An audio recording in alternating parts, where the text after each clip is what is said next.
nos orgulhamos. Bom, gente, falando um pouquinho sobre as nossas fiscalizações, lá o Josino teve na escola Getúlio Vargas, onde houve alguns furtos lá, não é isso, Josino? Furtos, foi vários furtos, na verdade são mais de 15, né?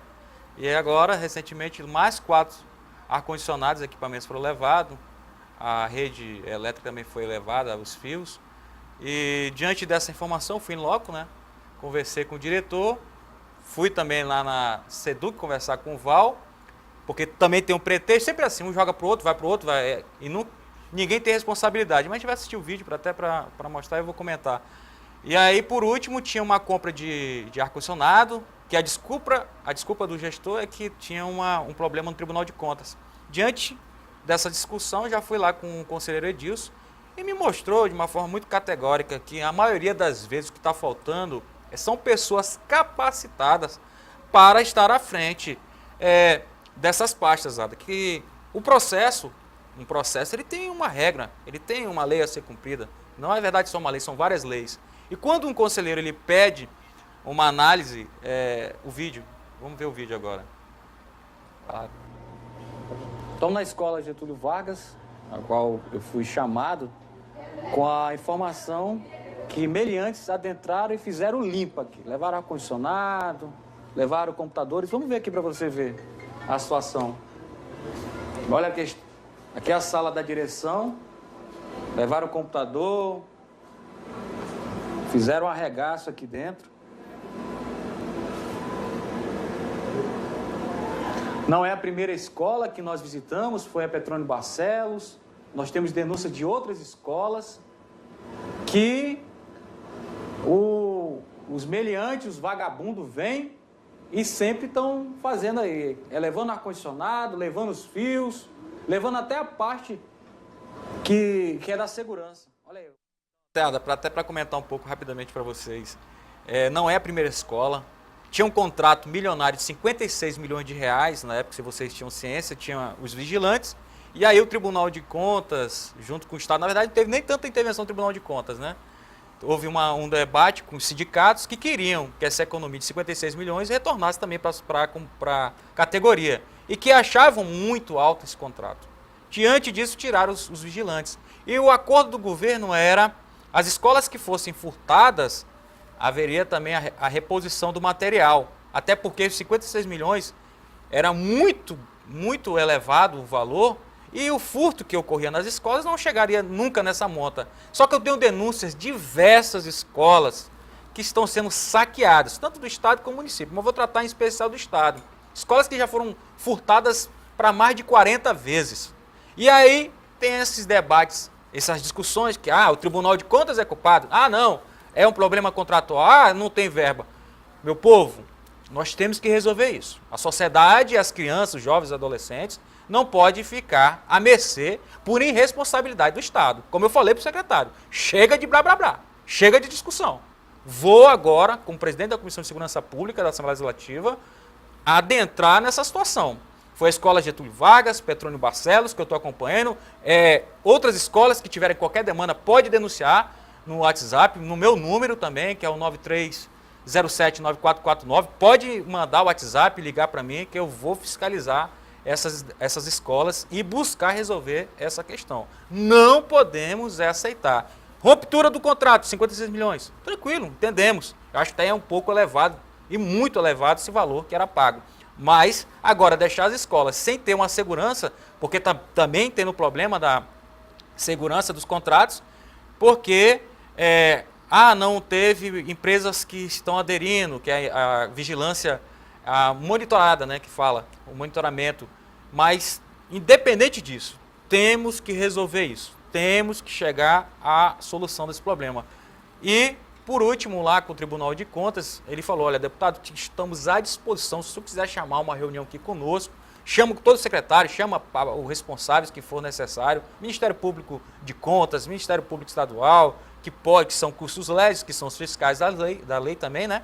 Para a gente debater isso e chegar num consenso. O que não pode são as crianças ficarem nessa situação, as escolas ficarem à mercê dessa bandidagem, que diga de passagem, que pode colocar também ar-condicionado, repor, que os meliantes, que vamos falar assim, esses vagabundos, que tenha onde vender esses equipamentos, porque a ADA fez o pedido para a delegacia para buscar uma operação para identificar essas pessoas que compram esses Os equipamentos. receptadores, né? Porque isso está fomentando, é isso que está fomentando o furto. Porque eu compro um ar-condicionado, que hoje vale são ar-condicionados de 2 mil, 3 mil reais, que são acima de 10, 12 BTUs.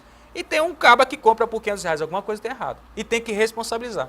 Não, se tiver uma fiscalização efetiva, com certeza isso não vai acontecer. O problema é a falta de fiscalização. E lembrando, pessoal, não foi o furacão Irma que passou dentro dessa escola, não. Isso aí foi marginal. Aquela cena que vocês viram das coisas jogadas no chão, de tudo aberto, aquilo lá não foi nenhum furacão, não. Aquilo são esses marginais que têm a certeza da impunidade na vida deles, né, que eles sabem muito bem que não vão ficar presos por muito tempo, que vão estar soltos às ruas para poder fazer a mesma coisa. E muitas vezes são menores. Menores por quê? Porque não aceitam que a redução de maioridade penal seja para 16 anos. Aí o pessoal fica todo mundo liberto, né? Cria asa, fazem o que querem, porque tem a certeza da impunidade. Aí a gente fica aqui como dois extremistas brigando pela redução da maioridade penal, porque o Brasil, né, o povo, os constitucionalistas, aquelas pessoas que estão lá dentro do Congresso Nacional, os deputados federais, os senadores, não entenderam ainda que é necessária a redução da maioridade penal para poder criminalizar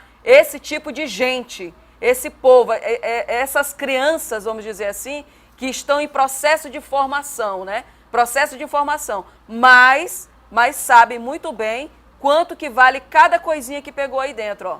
Cada coisinha que eles pegaram ali dentro, um grampeador, um computador, uma central de ar, cada coisinha dessas eles têm conhecimento do valor. Agora, para cá, para fora, para reduzir a maioridade penal, eles não têm conhecimento do crime que eles cometeram.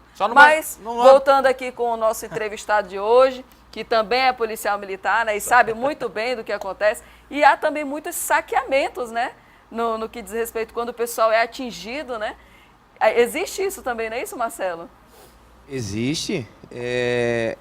Infelizmente, nós temos pessoas que se aproveitam desse tipo de situação, né, na fragilidade, né, e como é o caso que aí o Jesuíno citou, das escolas, né, vocês estão aí assaltando, roubando, tirando das crianças a oportunidade, né, porque elas precisam estudar com ar-condicionado, né, precisa ter o conforto devido para o aprendizado, e aí vocês tiram da oportunidade dessas crianças, né? Então isso aí é um crime bárbaro, né? Digamos assim.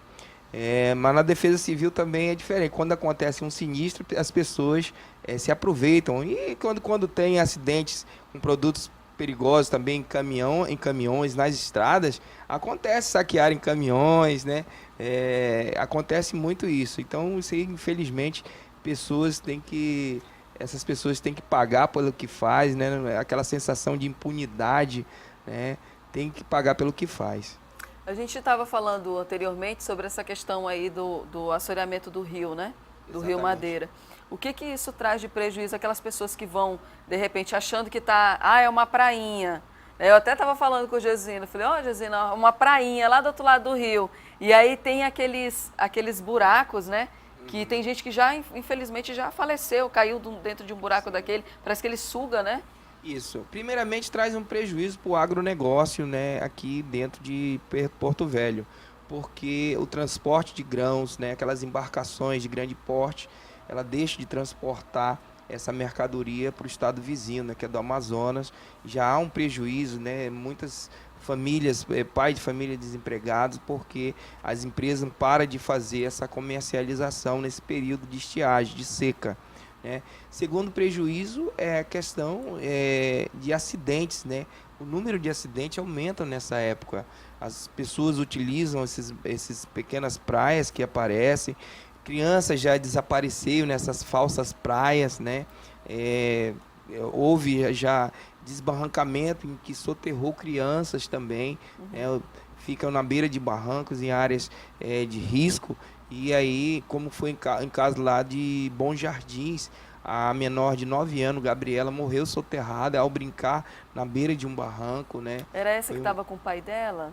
Estava com a mãe, aí a mãe, ela conseguiu salvar um dos filhos, mas a menor, Gabriela, não.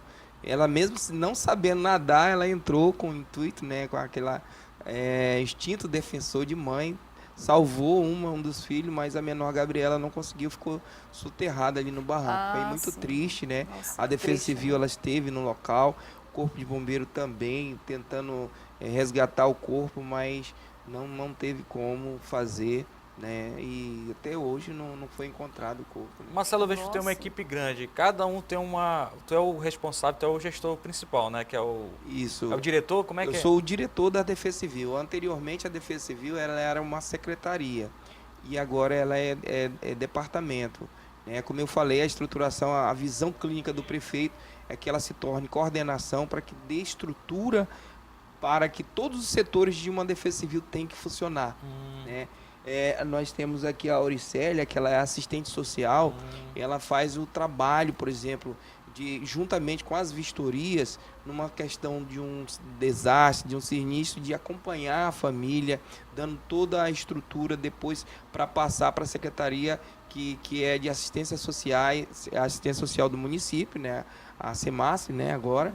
E nós temos também a gerência operacional, a de minimização de desastre. Essas divisões, elas têm que funcionar dentro da Defesa Civil. Ela tem que funcionar mesmo, a parte que trabalha a prevenção, né? Hoje, Jesuíno, eu não sei se vocês estão vendo aí, a questão, a pessoa, a Defesa Civil só trabalha com enchente. Não, tire isso da cabeça. A Defesa Civil, ela trabalha com diversos tipos de desastres naturais. Nós temos aí uma questão do vendaval, né? Muito vendaval, as casas estão sendo destelhadas, né? Nós estamos fazendo uma parte preventiva, árvores, queda de árvores, né? Que pode ocasionar um acidente, cair por cima de uma pessoa, matar, né?